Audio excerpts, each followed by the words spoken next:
Ethiopia's desert, the hottest place on the planet, cracking at the crust, sinking deeper beneath the Earth's surface. But while this hostile wilderness offers little opportunity for life, some of Africa's highest mountains rise high out of the ashes, creating an aerial oasis for some of the world's most unique and adaptable creatures. This is a land of extremes. This is Ethiopia.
Landlocked and surrounded by 5 countries, Ethiopia is one of East Africa's forgotten lands.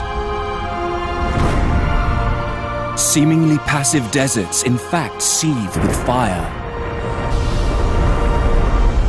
And cloud-piercing peaks shield a secret Eden of canyons and cliff tops teeming with life. This fertile wilderness is a haven for a whole host of specialist hunters who have adapted and perfected unique strategies in order to survive.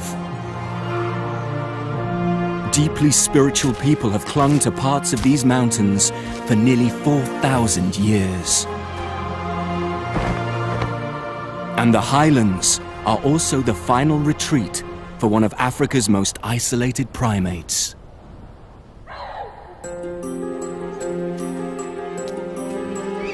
Gelada baboons are the last surviving species of a widespread group of grass-grazing monkeys, once found across the whole of Africa.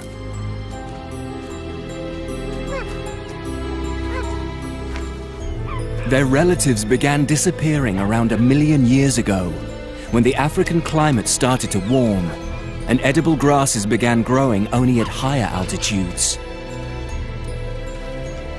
Geladas either moved to where there was food or starved.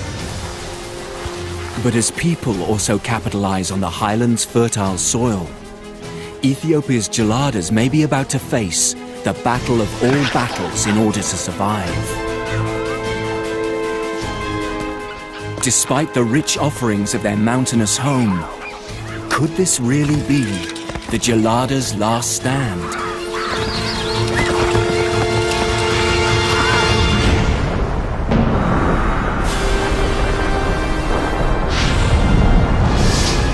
"75 million years ago, magma from deep beneath the Earth's surface forced upwards a huge dome of ancient rock 800 kilometers wide, giving birth to the Ethiopian highlands. Eventually, the tectonic plate beneath this enormous formation began to split and separate, sparking a chain of volcanic activity along what is now known as the Great Rift Valley.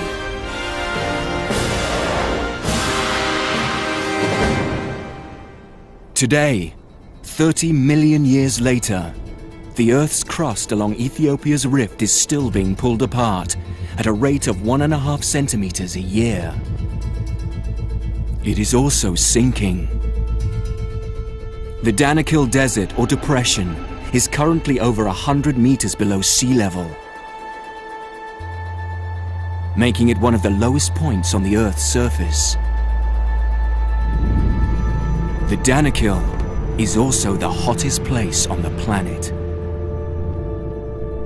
The average annual temperature is 34 degrees centigrade, with mercury levels frequently rising above 50.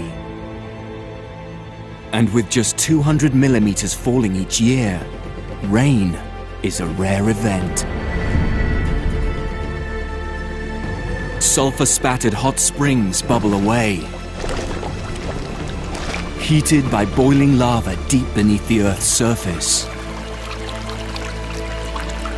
Lunar-like conical vents continuously let off steam.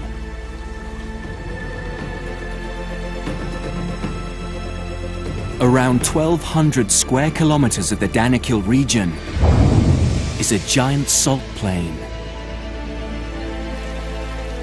Mineral-rich waters flowing into the depression are quickly evaporated, trapping the residue. Over millennia, this has laid down salt layers over 2 kilometers thick in places. But crowning these hostile lowlands is Erta Ale, a continually active volcano containing the world's only permanent lava lake.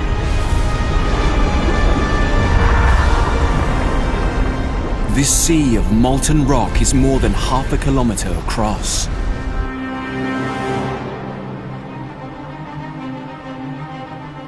Erta Ale offers a modern-day glimpse into the formidable forces that so long ago pushed up the enormous ancient rocks to create Ethiopia's highland wonder.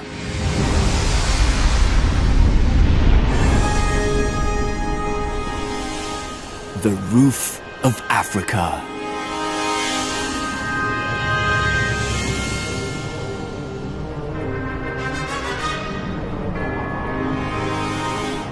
Rising 4,500 meters above the Danakil Depression.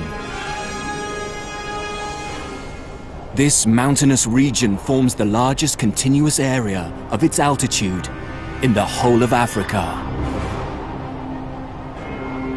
Little of its surface falls below 1,500 meters. And the annual rainfall up here is around 7 times that of the parched land below.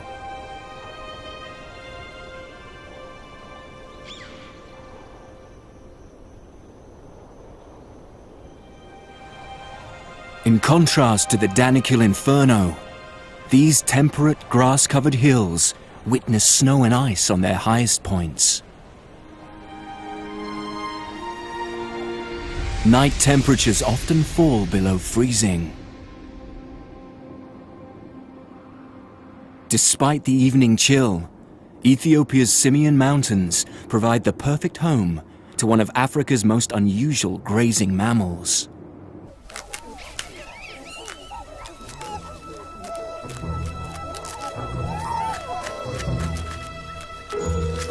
Unlike most monkeys, the gelada's diet is primarily made up of grass. Because a handful of these green blades contains a relatively small amount of energy, geladas spend around 60% of their waking hours cropping the plains. Unusually large molar teeth enable them to grind out the nutrients of each blade. Feeding is a sitting-down affair. Opposable thumbs along with a short index finger allow for a precise tweezer grip. Perfect for plucking grasses close to the root. With herds numbering up to 600 individuals, the highlands' grassy plateaus are in no time stripped short.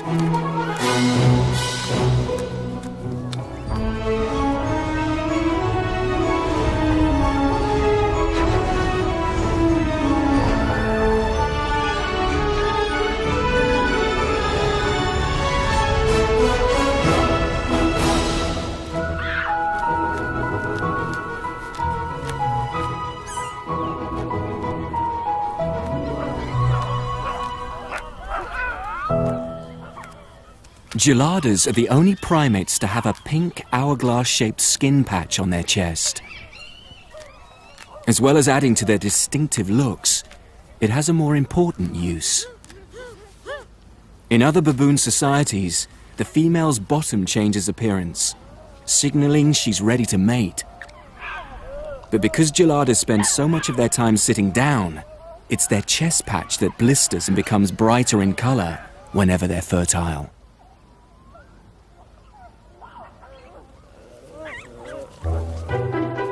After breakfast, there's no better way to unwind and relax than a good rummage through someone else's fur.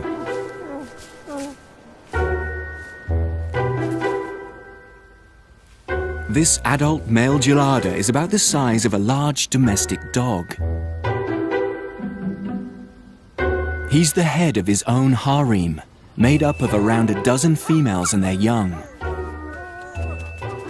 Although grooming also helps reaffirm social bonds throughout most of the group, it seems this alpha male would be far better off scratching his own back, not wasting his efforts on the females. Despite being the so-called boss, it's actually the women who call the shots in this society. Where to walk, when to eat, including when it's time for their leader to be replaced. Bands of bachelor males roam the outer perimeter of the herd, looking for signs of weakness, looking to catch the eye of any one of the females.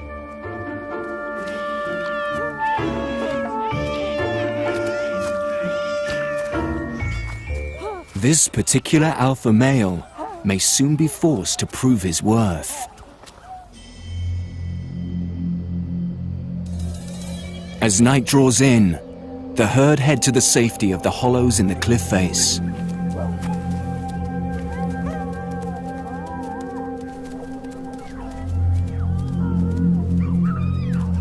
Long, thick coats of hair may protect them from the cold night air, but would offer little defense against the tearing teeth of the mountain's most notorious nocturnal predator.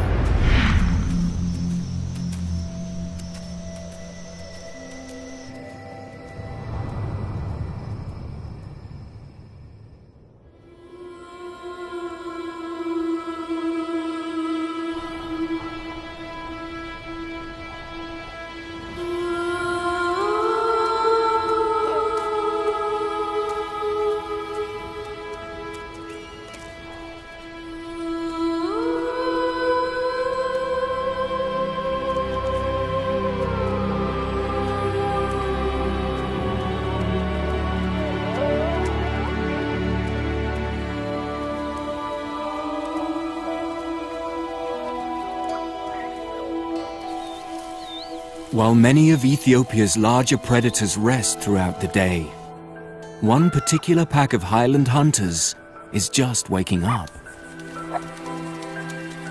Ethiopian wolves evolved from a grey wolf-like ancestor, making the journey from Asia to North Africa as recently as 100,000 years ago. Also known as the simian fox or simian jackal, they are similar in size and appearance to the European red fox. Packs contain up to 13 individuals.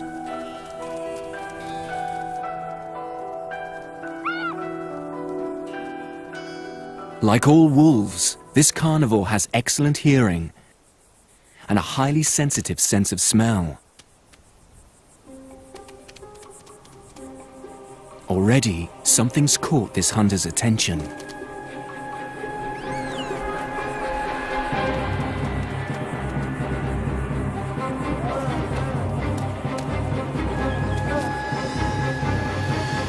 But unlike their pack-hunting cousins, Ethiopian wolves have modified their hunting strategy. They choose to hunt alone on the open grasslands, splitting up from their groups to track down their prey. The hunter freezes. Silence is key to avoid alerting its victim.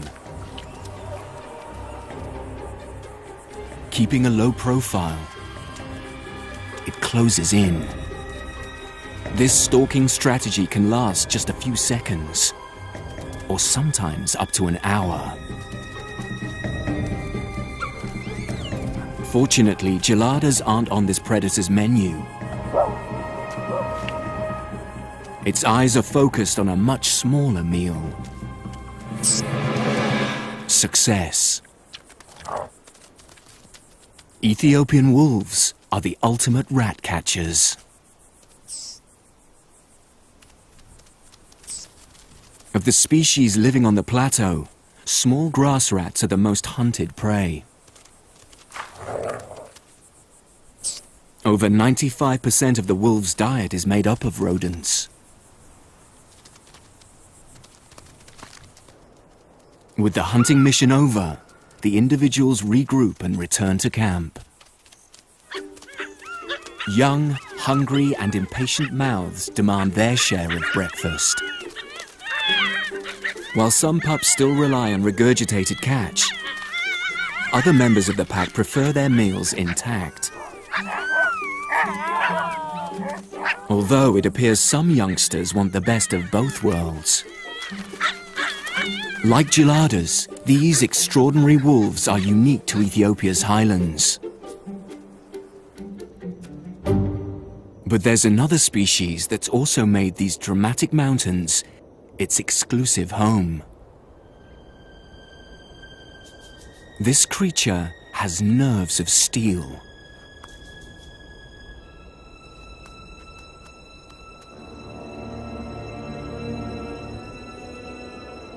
Balancing on the edge of a rocky ledge, a 500-meter drop just a few centimeters away. It seems completely at ease with the terrifying steepness. But like all mountain goats, Walia ibex have feet specially adapted for a life on the edge. Their hooves have sharp edges and concave undersides, which act like suction cups, gluing them to this ever-challenging terrain.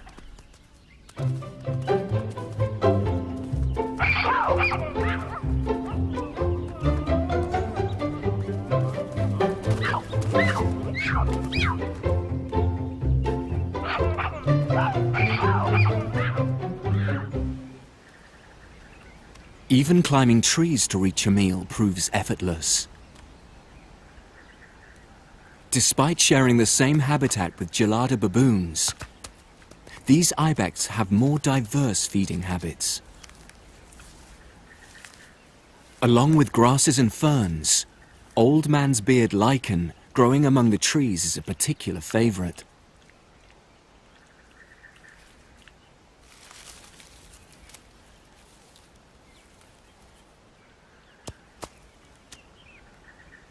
Male ibex spend the majority of their time living together in small groups, while females opt for a more solitary existence. But during the mating season, this grouping pattern changes. The females form tight-knit nursery groups, while the males put their friendships aside as soon as they get wind of the fertile females. Although their meter-long horns make for perfect back scratchers, they have a more important use at this time of year.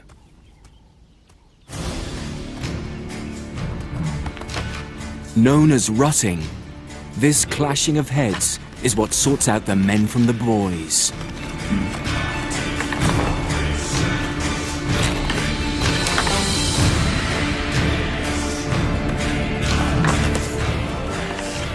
As one battle is decided, another challenger steps forward. It can be a drawn-out war lasting several weeks.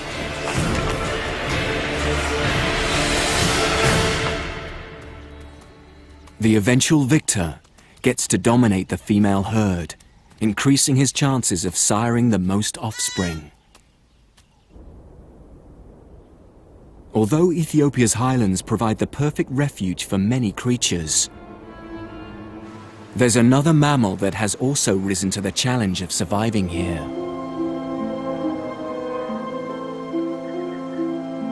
Over 2,000 years ago, just 50 kilometers further north along the highland plateau, man made his mark here at Axum.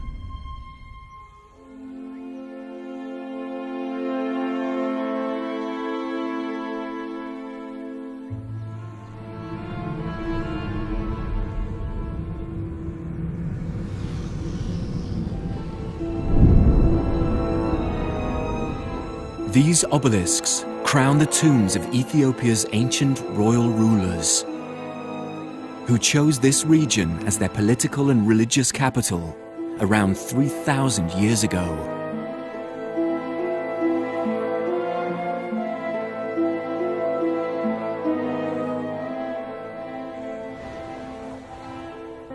Carved from granite, with some towering over 30 meters tall, these memorials were seen as stairways to heaven.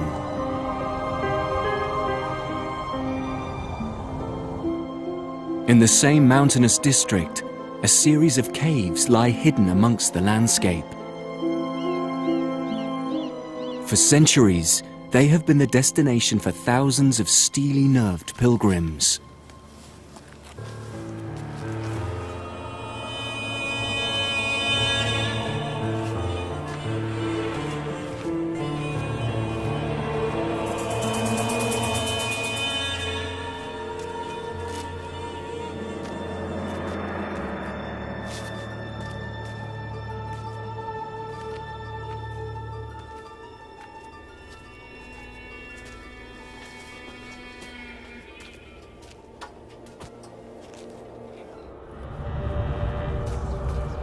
Cut out of the solid rock face, this Christian Orthodox church is one of 100 or so, perched high up within these vertical cliffs.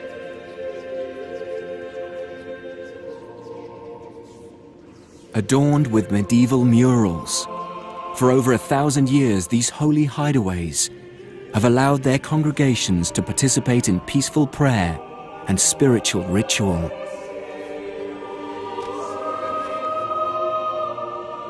Founded back in the 4th century by a shipwrecked Christian, Ethiopia's Orthodox Church is one of the oldest established churches in the world. While mountain priests continue to conquer the high life, another group of people have lowered their sights, but taken on an even greater physical challenge.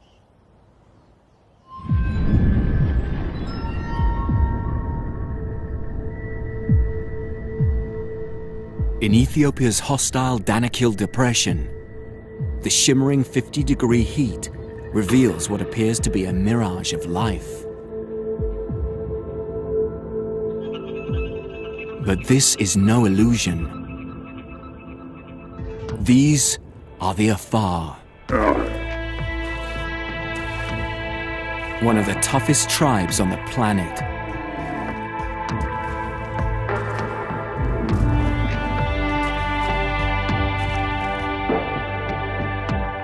For centuries, the Afar have dominated the Danakil Desert, once one of the only trade routes in and out of Africa. These nomadic herders were among the most powerful and hardy tribes on the continent. Not only did they provide the camel trains needed to transport goods, they were the keepers of Ethiopia's secret gold, otherwise known as salt. This essential human commodity was once so valuable it was traded ounce for ounce with the southern continent's gold reserves. Beneath this dry and desolate moonscape lies a seemingly endless and still expanding reserve.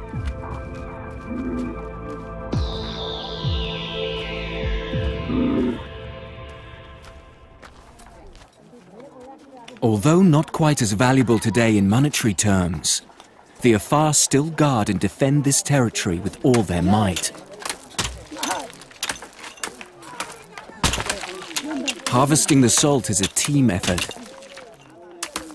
divided into 3 separate roles. Breakers dig and lever up the salt layers before the masons shape each brick. This is a fine art. Each block turns out to be virtually identical to the next. Packers and loaders ensure the blocks are securely fastened and balanced on the camels' backs. Each animal can carry up to 24 blocks, a load of around 170 kilograms. The Afar alternate the locations where they mine. Holes left by removing the salt slabs will quickly fill up with salty water. The intense sun then evaporates the liquid, leaving behind layers of fresh salt crystals. This way, the harvested section of plain replenishes itself time and time again.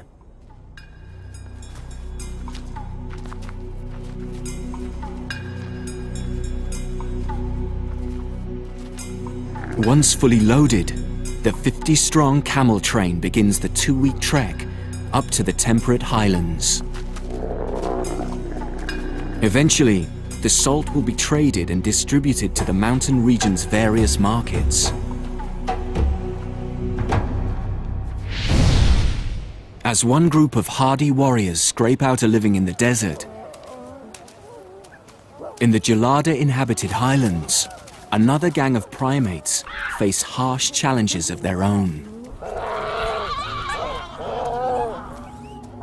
This group of gelada bachelor males are planning a raid. The harem's alpha realizes he needs to act fast if he is to protect and retain the support of his much-prized females. Pulling back his highly elastic upper lip over his nose, he reveals 2-inch-long canines. The message to these potential challengers is clear: back off, or I'll attack.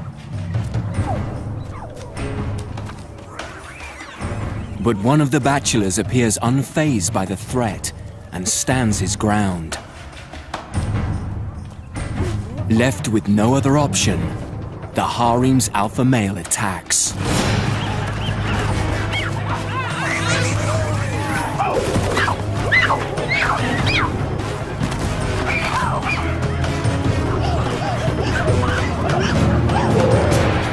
But this time, the harem leader has met his match.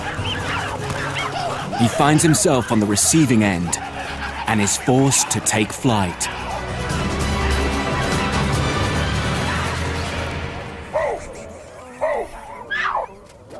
With badly bruised pride, the alpha male attempts to rejoin his group.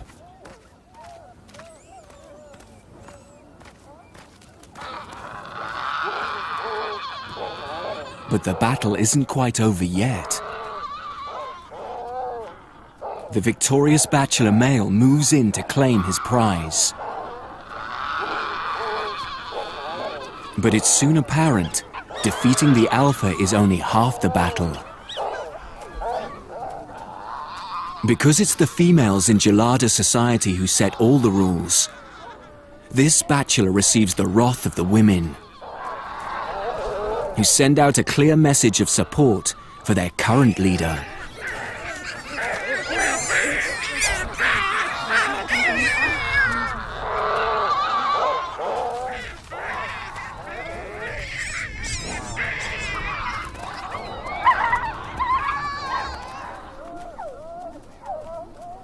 Although today the alpha has the backing of the females, it won't be long until he falls out of favor and the harem welcomes a new challenger chasing the top job.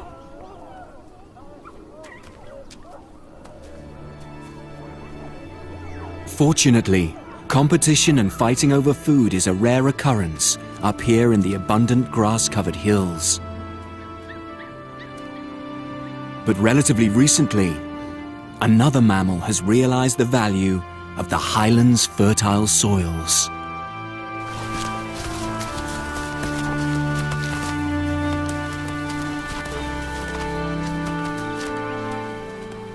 Perched on the lower ledges of this mountain kingdom are the Amhara, farmers whose lives depend on a crop that is as old as the hills. Teff. This humble wheat is the ancestor from which varieties such as millet have since been cultivated, and is an integral part of Amhara society. Teff seeds are so small, a single handful is enough to sow an entire field. While men work the terraces, it is the women of the village who turn the grain's chalky flour into large leathery pancakes. These flatbreads, known as injera, are unique to Ethiopia. Teff is milled into powder, then mixed with water, yeast, and a small quantity of flours. The base touching the hot iron pan or mitad turns out perfectly flat pancakes, while tiny bubbles create an upper side containing hundreds of mini craters. This porous surface makes injera the perfect bread to scoop up sauces and other traditional dishes.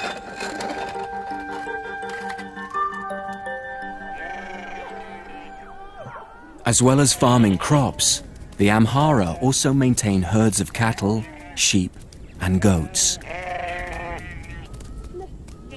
These highlands are the perfect grazing territory, and despite greatly outnumbered by the region's grass-picking primates, these four-hooved herbivores are welcomed into the fold.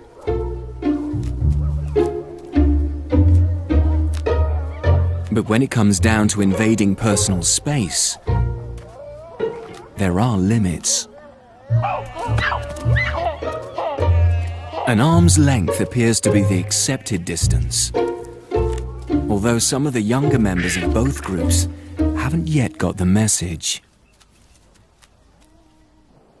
Gelada females only give birth once every other year, so babies can enjoy the undivided attention of their doting mothers right up to their second birthday. Females' teats lie so close to the center of their chest, youngsters are often able to feed from both simultaneously. Once refueled, baby geladas get straight back to business. Play fights, somersaults, and roughing up your best friend are daily necessities. The youngsters appear indestructible as their seemingly fragile bodies bend in two and survive plummets of several meters.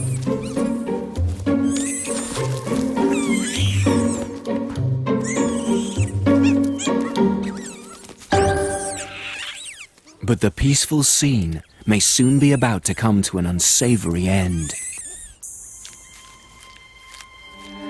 Geladas and Amhara people share an ongoing territorial battle. And these shuffling simians are getting uncomfortably close. This farmer's crop would be easy pickings for such a voracious gang of grazers. No fence would be high enough to deter such agile climbers. The teff from these fields is an important source of income, so the farmers have no option but to defend their land.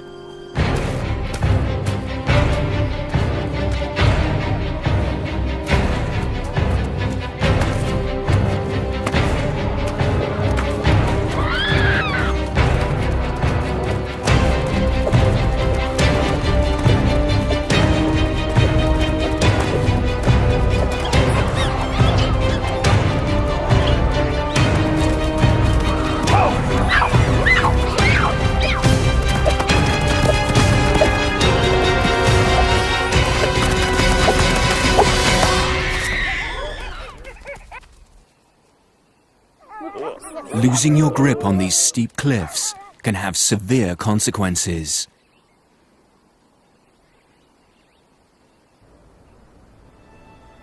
Living the high life comes with many benefits.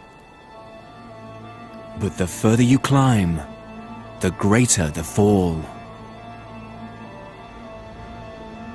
As the morning thermals begin to rise, an ominous silhouette circles above.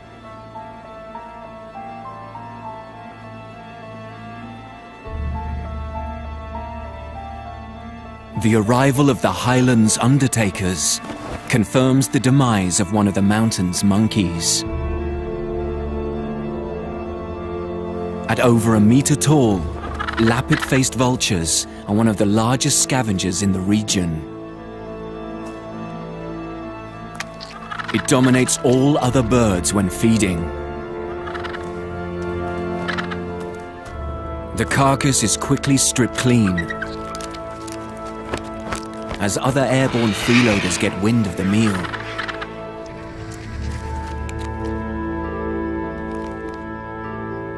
Thick-billed ravens are the last to give up as the sight of bare bones signals an end to the feast. But for one avian predator, a cleaned-up carcass is cue for a banquet to begin.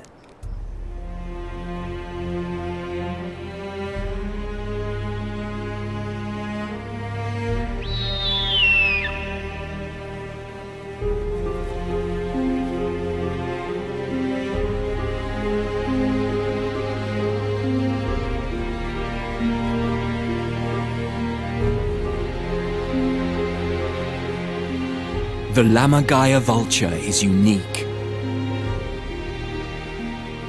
With a wingspan tipping 3 meters, it's one of the world's largest birds of prey. It's also the only creature on the planet with a bone-dominated diet. A highly acidic stomach enables it to digest entire bones overnight. Although even for this giant, there are limits to the portion size it can swallow. But for the Lammergeier, the bigger the bone, the better, as it has developed a remarkable strategy to consume these oversized chunks.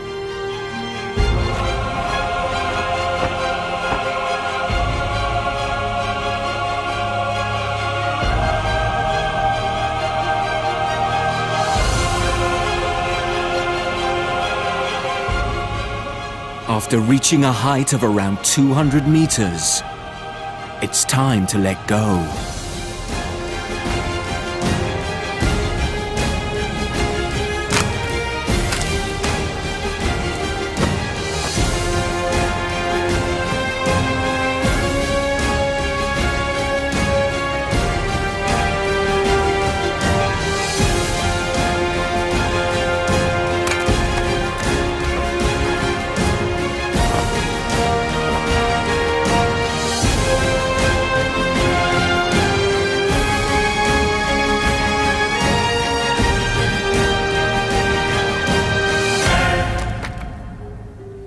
This bone-breaking action can be repeated up to 30 times, until the fragments are small enough to digest.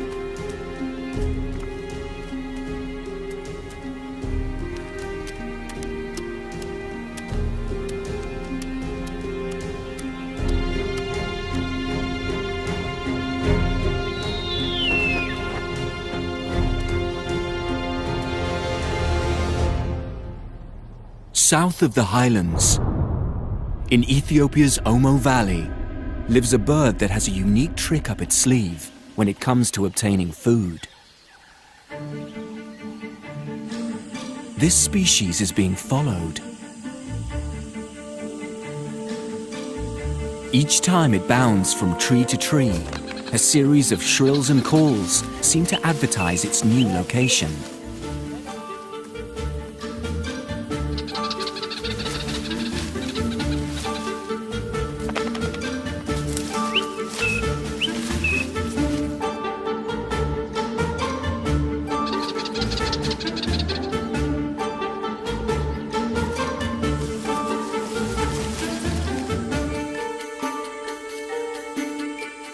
Eventually, the bird reaches its destination and the hunters close in. Which is exactly what this greater honey guide intended. These Suri tribesmen are after one thing, and this bird has led them directly to it. But between this trio of trackers and the prize lie several hundred sting-wielding bees.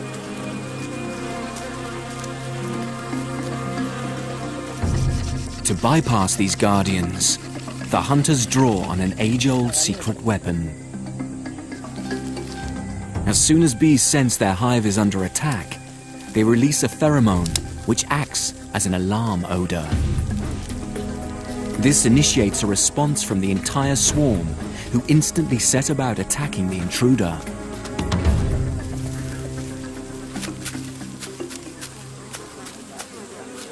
The hunter blows smoke into the nest. This not only dulls the bees' alarm receptors, it also causes them to instinctively gorge on their honey.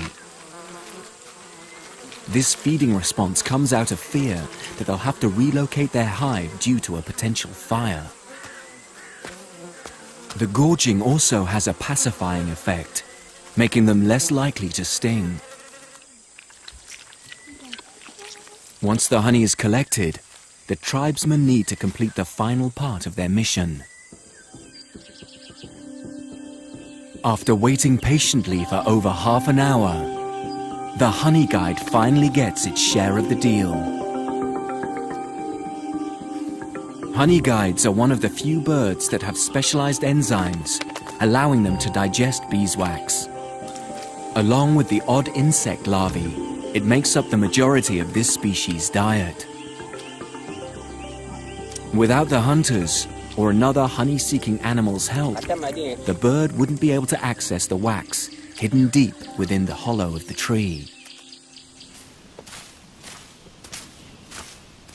Should the tribesmen fail to reward their assistant, legends state next time it could take revenge by leading them to a waiting lion or venomous snake.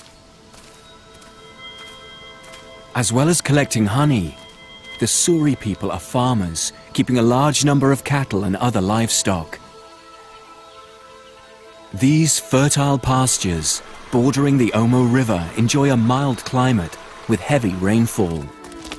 Perfect for raising cows, which are an important status symbol for the Suri.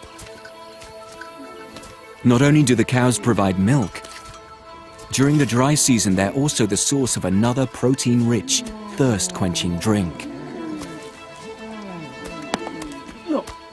One of the tribe's teenagers takes aim and makes a small incision in the side of the cow's neck. Around 2 liters of blood is collected from each animal once a month.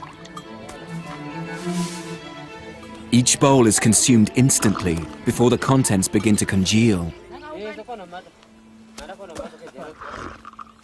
The Suri rarely eat their cows and will only kill them as a sacrifice on very special occasions. Men are judged on how many cattle they own and begin caring for their calves from the age of 8.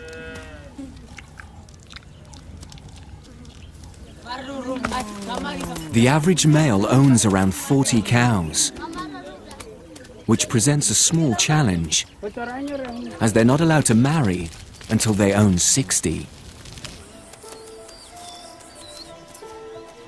Suri women are some of the most recognizable tribespeople in Ethiopia. These teenage girls have recently had their lower lips cut. The incision is held open by a wooden plug until the wound heals, and then progressively larger plugs will be inserted over a period of several months. How far the girls stretch their lips is up to them.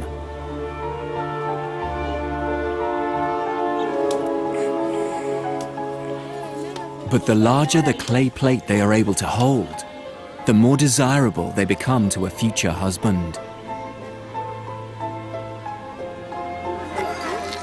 It isn't known exactly why lip plates were first used. Some believe it was meant to discourage slavers from trading the women.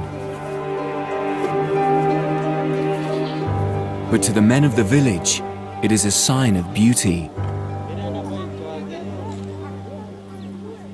The larger the lip plate, the greater number of cows they must pay for a bride.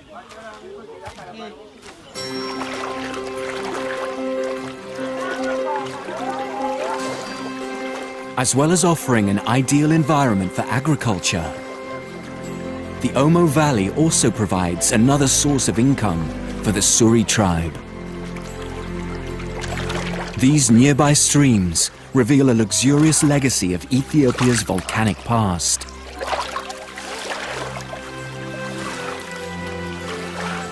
Along with honey, the gold panned from these streams is taken to market and often traded with the people of the highlands, including the teff-growing Amhara.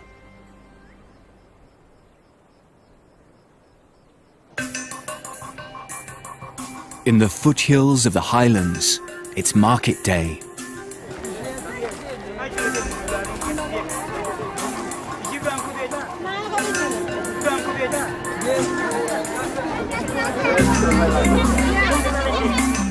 Salt from the Danakil arrives via the Afar people's network of dealers,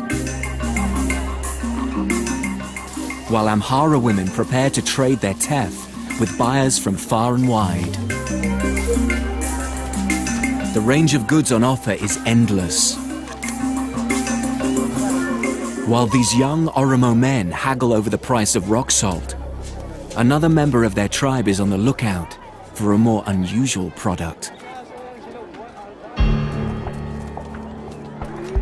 As the market comes to a close, money changes hands for a much prized